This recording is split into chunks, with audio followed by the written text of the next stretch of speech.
kaltaklandi. O'zbekiston tomoni yana Rossiyaga nota yo'lladi. Ustyurtda juda katta gaz zaxirasi topildi. Shavkat Mirziyoyev.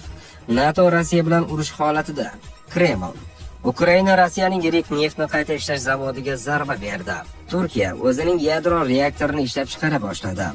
Rossiya barter yordamida sanksiyalarni chetlab o'tmoqda. Rossiyada o'zbekistonlik muhojirlar kaltaklandi. O'zbekiston tomoni yana Rossiyaga nota yo'lladi. 2025-yil 13-sentyabr kuni Rossiyaning Vladivostok shahrida bir guruh yoshlar O'zbekiston fuqarolarini do'pposladi. Hodisa haqida O'zbekistonning Vladivostokdagi bosh konsuli Yusuf Kabuljanov munosabat bildirgan. Ijtimoiy tarmoqlarda tarqalgan videolarda rossiyalik o'smirlar muhojirlarni kaltaklayotgani, ularni haqorat qilib masxara qilayotgani aks etgan. Voqeani yoshlardan biri telefonga yozib olgan. Konsul ma'lumoticha, holat yuz bergan zahoti jabr ko'rgan fuqarolar bilan bog'lanib, ularga huquqiy yordam ko'rsatilgan. Shuningdek, O'zbekiston bosh konsulxonasi tomonidan Vladivostok ichki ishlar boshqarmasiga rasmiy ariza yo'llangan va Primorsk o'lkasi prokuraturasiga tegishli choralar ko'rish zarurligi haqida nota yuborilgan. Izohda ta'kidlanishicha, mazkur voqea O'zbekistonning Vladivostokdagi bosh konsulxonasi va Rossiya huquqni muhofaza qiluvchi idoralar tomonidan alohida nazoratga olingan. NATO Rossiya bilan urush holatida. Kreml. Rossiya prezidenti matbuot kotibining so'zlariga ko'ra, NATO Kiyev rejimiga bevosita va bilvosita yordam ko'rsatmoqda. Uning bu bayonoti Rossiya dronlari Polsha havo hududiga kirib borganidan deyarli bir hafta o'tib yangradi. Polsha hududida taxminan 20 ta uchuvchisiz uchish qurilmasi aniqlangan. Ularning bir nechtasi urib tushirilgan. Bu voqea NATO tomonidan Ukraina osmonini yopish haqidagi bahslarni yanada jonlantirdi. Moskva esa bu tashabbusga keskin qarshi chiqmoqda. Hozirda Rossiya va Belarus Yevropa ittifoqi chegaralarida qo'shma harbiy mashg'ulotlar o'tkazmoqda. Shu bilan birga NATO ham Litvaga harbiy kuchlar va texnikani ko'chirish bo'yicha o'z harbiy mashg'ulotlarini boshlagan. Ustyurtda juda katta gaz zaxirasi topildi. Shavkat Mirziyoyev. Qoraqalpog'iston shimolida joylashgan Ustyurt platosida juda katta gaz zaxirasi topildi. Bu haqda Shavkat Mirziyoyev 15-sentyabr kuni o'qituvchi va murabbiylar kuni arafasida soha xodimlari bilan muloqotda ma'lum qildi. Mamlakatimizda yer osti boyliklarining ulkan zaxirasi mavjud. Ilgari neft-gaz sohasidagi qidiruv ishlari faqat 2,5-3 ming metr chuqurlikda olib borilardi. Bu yil sanoatimiz tarixida birinchi marta Ustyurtda 6,5 ming metr yer qarini burg'ulab, juda katta gaz zaxirasi topildi, dedi prezident. Uning ta'kidlashicha, yangi industrial davr 4-sanoat inqilobini amalga oshirish uchun dunyoda tellur, litiy, selen, grafit, molibden kabi texnologik minerallarga talab bir necha karra ko'paymoqda. 2025-yil iyulida O'zbekiston va Ozarbayjonning Sokar Ustyurtda neft va gaz qidirish va qazishga 2 milliard dollargacha sarmoya kiritmoqchiligi ma'lum qilindi. Tomonlar bitimni 24-iyulda imzolagan. O'zbekiston 24 telekanali efirda loyiha doirasida 100 million tonna neft va 35 milliard kub metr tabiiy gaz zaxiralari aniqlanishi kutilayotgani ma'lum qilingan edi. Ukraina Rossiyaning yirik neftni qayta ishlash zavodiga zarba berdi. Ukraina dronlari Rossiyaning eng yirik neftni qayta ishlash zavodlaridan biriga zarba berdi. Oqibatda hodisa joyida yong'in yuzaga keldi. Bu haqda 14-sentyabr kuni Rossiya rasmiylari va Ukraina qurolli kuchlari ma'lum qilgan. Hujum Rossiyaning Leningrad viloyatidagi Krishi neftni qayta ishlash zavodiga uyushtirilgan.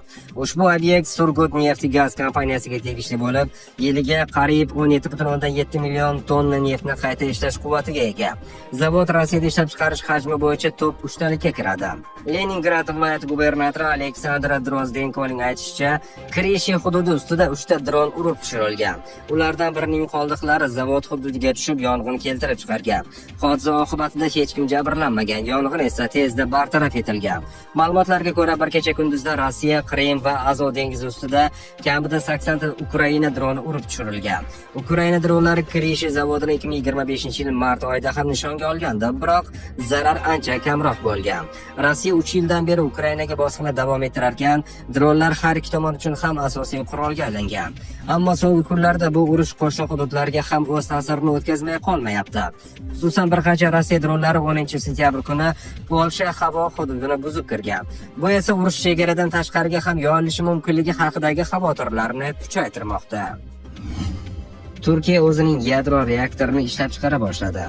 Rasmiy Anqara boshqa davlatlar ishtirokisiz mahalliy yadro reaktorlarini yaratish bo'yicha milliy loyiha boshlanganini e'lon qildi. Bu haqda Anadolu xabar qilgan.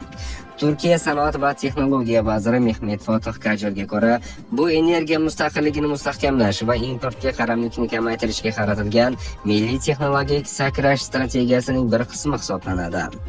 Biz boshlagan mahalliy yadroviy reaktorni rivojlantirish chaqirig'i bilan energiya xavfsizligini ta'minlashni, tashqi ta'minotga qaramlikni kamaytirishni va nol sof emissiya maqsadimizga erishishga hissa qo'shishni rejalashtirmoqdamiz.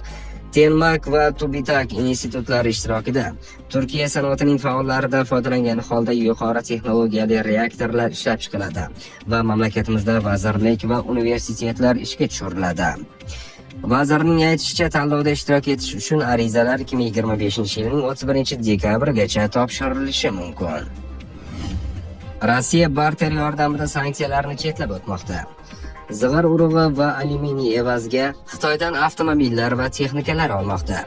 Rossiya tashqi savdosida 1990-yillardan beri birinchi marta barter savdosi ulushi ortib bormoqda, deb yozgan Reuters. Shu yo'l orqali Moskva va uning hamkorlari ikkilamchi sanksiyalar bilan bog'liq xavflardan qochishga harakat qilmoqda. Agentlik 1990-yillarda Rossiyada barter savdosi yuqori inflyatsiya va rubl qadrsizlanishi tufayli foydali bo'lganini eslatgan. Hozirda esa dollardagi tranzaksiyalarning cheklangan imkoniyati sharoitida undan foydalanish ortib bormoqda. Xitoydagi ko'plab banklar sanksiyalar ro'yxatiga tushishdan qo'rqadi. Shuning uchun ular Rossiyadan pul qabul qilishni istamaydi. Barter operatsiyalarini kuzatish esa ancha murakkabroq. 2024-yil boshida Rossiya iqtisodiy rivojlanish vazirligi tashqi savdo barter bitimlari navigatorni e'lon qildi. Unda sanksiyalarni chetlab o'tish uchun barterdan foydalanish bo'yicha qisqa tavsiyalar berilgandi. O'shanda vazirlik barter birjasi sifatida ishlaydigan maxsus savdo platformasini yaratishni taklif qilgan. Reutersning yozishicha, bunday sxemalardan tijorat maqsadlarida foydalanishga oid haqiqiy dalillar yaqinda paydo bo'lgan. Agentlik jurnalistlari ilgari noma'lum bo'lgan 8 ta yirik barter bitimini o'rganib chiqdi. Ulardan biri doirasida Xitoy avtomobillari Rossiya Federatsiyasiga bug'doy evaziga yetkazib berilgan. Rossiyalik kontragent Rossiyada donni rublga sotib olib, xitoylik hamkorlarga topshirgan. Ular esa o'z navbatida Xitoyda oldindan yuanga sotib olingan avtomobillarni berishgan. Reuters tomonidan o'rganilgan yana ikkita kelishuvda Rossiya kompaniyalari zig'ir urug'ini maishiy texnika va qurilish materiallariga almashtirgan. Bunda operatsiyalardan birining qiymati 100 ming AQSh dollaridan oshgan. Boshqa operatsiyalarda rossiyalik kontragentlar Xitoyga mashinalar va Xitoy xizmatlari evaziga alyuminiy, boshqa metallar va xom ashyo yetkazib bergan. Pokiston bilan ham bir barter bitimi tuzilgani ma'lum. Bunday operatsiyalarning ba'zilari Rossiya tomoniga sanksiyalar ostida bo'lgan g'arb tovarlarini qo'lga kiritish imkonini berdi, deb ta'kidlagan agentlik manbalari. Reuters agentligining savdo sohasidagi 3 nafar suhbatdoshi bunday amaliyot tobora ommalashib borayotganini tasdiqladi. Shu bilan birga agentlikning yozishicha, bunday bitimlarning shaffof emasligi sababli barter savdosining umumiy hajmini aniqlash juda qiyin.